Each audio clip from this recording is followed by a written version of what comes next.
Hey, this is Alan here. Welcome to Study and Shine. Today I want to teach you how to study smart through spaced learning. Question: if you have to study one subject in 6 hours to prepare for a test next week, what is the best way to do your revision?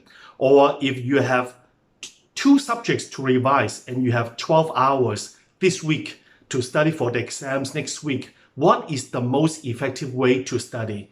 Now, for those of you who think, oh, I just want to get it done and over with in one day's time, spend 6 hours studying this subject and just finish it, it's not a good idea. Or for those of you who think, let me just divide the week into two halves. The first 3 days, I use it to study one subject. The other half, the second half, to study another subject. Is that a good idea? The answer is no. Let me explain to you why that's the case, okay? First of all, if you divide the week into two halves, study one subject first, and guess what? Psychologically, you will be worried about the second subject, whether you'll be able to get it done in time or whether you can do it effectively. So let me teach you this particular structure or schedule. First of all, the key to studying smart is to have a schedule. Now, let me just go through it. And on the vertical axis is how much you can remember or retain. At the bottom, of course, how much time it takes. Suppose you want to spend 6 hours studying. Look at the purple curve. You remember most at the beginning of your learning and also at the end of your learning. And I circled that in red. That means you will lose lots of information in between. So that is why it's not a good idea to study for a long period of time. Instead, I recommend you do this. If you have two subjects to study and you have 12 hours to study in the week, every day you use 2 hours. You can see 2 hours and divide the 2 hours into 4 blocks of time or 4 chunks.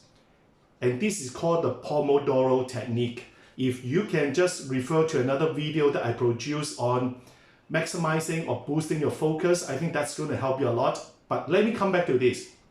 Each block, 25 minutes, okay? After 25 minutes, you take a short break for 5 minutes. Have the discipline to commit to this very effective structure. Another block, 25 minutes, and you just continue for 4 blocks, okay? Just like a marathon. But in between, it's like a Formula One car race. You want a quick pit stop to what? To drain water, keep yourself hydrated, to have a short break to stretch and get your blood circulation going again. So that is how you should study. That means one day, spend 2 hours in the form of 4 blocks to study the 2 subjects, okay? And now you study from, let's say, Monday through Saturday. At the end of the week, you will have done 24 blocks. That is very effective and powerful in revising the 2 subjects. Now, the second component to studying smart is spaced learning. That means the brain learns the best when it's rested. If you notice, we have regular rest period right here. So even when you do 4 blocks of studies, you have a short break in between. But after you have done 4 blocks of studies, have a long break, 25 minutes. That way, your brain can digest the information that it learned and at the same time consolidate the information. That is a very effective way to study. Now, every night, you also have rest, sleep. And for 6 nights, you will be able to digest gradually over the week. But this is the cool thing. On Sunday, take the day off because you have the whole rest day, okay? And that is how you use rest as a strategy. Next, how can you study smarter? Suppose you have history and science to revise, okay? Is it a good idea to study history and science? And the answer is no.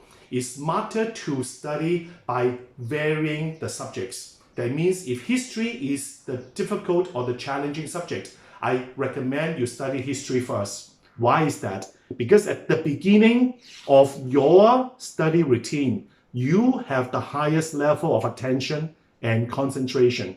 You can tackle history better first. So study history, then change to change to science, okay? Let me correct.